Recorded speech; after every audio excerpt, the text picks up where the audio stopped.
அந்த சார் அப்படிங்கிறது வந்து ஒரு முக்கியமான விவாதமா இருக்கு மேடம். பிஜேபி தரப்புலையும் அதை இன்னும் தொடர்ந்து முன்வைக்கிறீங்களா? ஞானசேகருக்கு பின்னணியில யார் இருப்பாங்கன்னு பிஜேபி தரப்புல?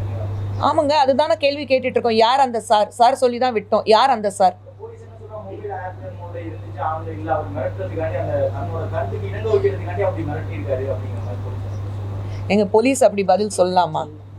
நான் கேட்குற கேள்வி ஒண்ணுதான். அவங்க வீட்டில் இப்படி ஒரு பிரச்சனை வந்தா அவங்க இந்த பதில் கொடுப்பாங்களா? அப்போ மட்டும் நடவடிக்கை வேற மாதிரி இருக்கும்ல. இல்லைங்க, மனிதர்கள் சொல்லும் போதும் நமக்கு வந்து ஆனால் உணர்வுபூர்வமாக இருக்கிறதுனால தான் நம்ம இங்கே உட்காந்துட்டு பேசிட்டு இருக்கோங்க. எல்லாரும் நாங்கள் வந்து மிஷின் கிடையாதுல்ல. ஸோ அப்படி இருக்கும்போது சிம்பிளான விஷயம், நீங்கள் என்ன சட்டம் இருந்தாலும் சட்டத்துக்கு நேராக எதிராக தான் நடந்திருக்கு இந்த விஷயம். உங்களுக்கு எல்லாருக்கும் தெரியும், நம்ம எல்லாருக்கும் தெரிஞ்ச விஷயம், சரிங்களா? ஆனால் கேட்குற கேள்வி, அவங்க வந்து சட்டத்துக்கு பேப்பரில் எப்படி இருந்தது, வாட்ஸ்அப்பில் எப்படி இருந்தது, குரூப்பில் எப்படி இருந்தது, அதுக்காக தான் இது பண்ணோம். உங்கள் வீட்டில் நடந்தால் இது பதில் வருமானா என்னோட கேள்வி அதுதான். வராதுல்ல. அப்போ அந்த குழந்தை உங்கள் வீட்டு குழந்தைனை பார்த்துக்கங்கன்னு நான் சொல்கிறேன்.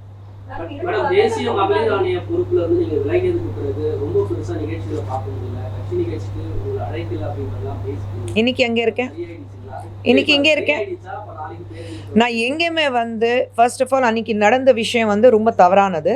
ஆர்டிகல் 21 கான்ஸ்டிடியூஷன் படி என் அனுமதி இல்லாமல் என் வாய்ஸ் ரெக்கார்டு பண்ணுறது மிகப்பெரிய குற்றமாகும், சரிங்களா? அதுதான் அன்றைக்கி நடந்தது. அதெல்லாம் விட்டாச்சு, அதெல்லாம் தாண்டி போயாச்சு. தவறு நடந்தது, அவங்களும் வந்து மன்னிப்பு கேட்டுட்டாங்க, அது விட்டாச்சு. இதுக்கப்புறம் என்ன புது வருஷத்தில் புதுசாக என்ன பண்ணணும், இன்னும் நல்ல வகையில் இன்னும் என்னென்ன விஷயங்கள் நம்ம பண்ண முடியும் அதுதான் பார்த்துட்டு போகணும்னா தவிர கடந்த விஷயம் அப்படி கடந்து போகட்டும். No point.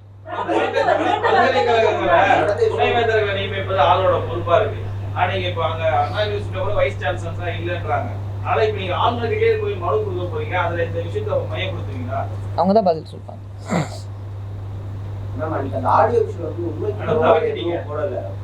என்னங்க? ஆமா, அந்த ஆடியோல நான் என்ன பேசியிருக்கேன் தம்பி? ஆமாங்க, பேசுனது நான் இல்லை சொல்லவே இல்லையே. பேசுனது என் குரல் தானே, நான் இல்லை சொல்லவே இல்லையே. அதுக்கு நான் மறுப்பு தெரிய வச்சேனா? இல்லையே. ஆனால் நான் போடுறதுக்கு வாய்ஸ் ரெக்கார்ட் பண்ணுறதுக்கு அனுமதி கொடுக்கலையே.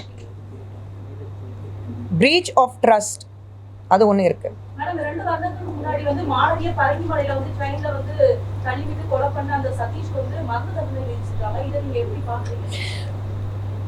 நம்ம சமுதாயத்தில் நம்ம நாட்டில் ஒரு இந்த மாதிரி ஒரு சிவிய தண்டனை கொடுக்காத பட்சத்தில் இந்த மாதிரி தவறுகள் நடந்துட்டு தான் இருக்கும். இங்கே குற்றம் செய்கிறவங்க நம்ம நாட்டோட எல்லை தாண்டி போன உடனே குற்றம் பண்ணுறதுக்கு எங்கேயாவது எச்ச துப்புறதுக்கு யோசிக்கிறாங்கல்ல. அப்போ நம்ம நாட்டில் மட்டும் ஏன் அந்த பயம் கிடையாது?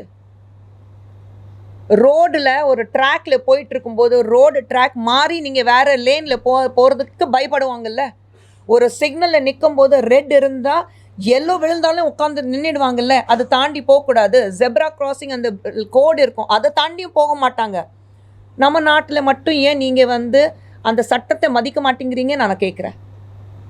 இவ்வளோ பார்க்கக்கூடியவங்க இதே ஆண்கள் வந்து வெளிநாட்டில் போய் ஒரு பெண் தொடுறதுக்கு ஒரு வகை இல்லை, 1000 தடவை யோசிப்பாங்க.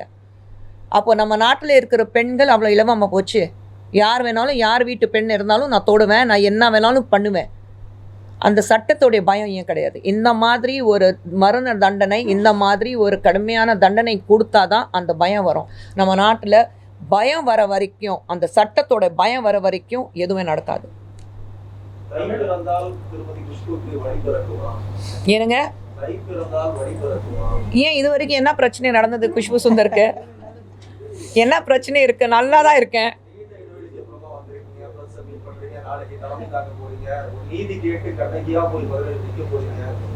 நான் என்னைக்குமே கண்ணகி தானே. புது சூழ்நிலையம் சென்னைக்கு வந்து ஒரு 38 வருஷம் ஆச்சு. 38 வருஷமா கண்ணகியாக தான் வாழ்ந்துட்டு இருக்கேன். மனசில் பட்டது பேசுவேன், மனசில் பட்டது செய்வேன்.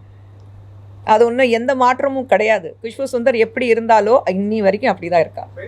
பாதகம் செய்பவரை கண்டால் நாம் பயம் கொள்ளலாகாது பாப்பா. மோதி மிதித்து விடு பாப்பா, அவர் முகத்தில் உமிழ்ந்து விடு பாப்பா. அண்மை செய்திகளை உடனுக்குடன் தெரிந்து கொள்ள இணைந்திருங்கள் எம் நாடு தொலைக்காட்சியுடன்.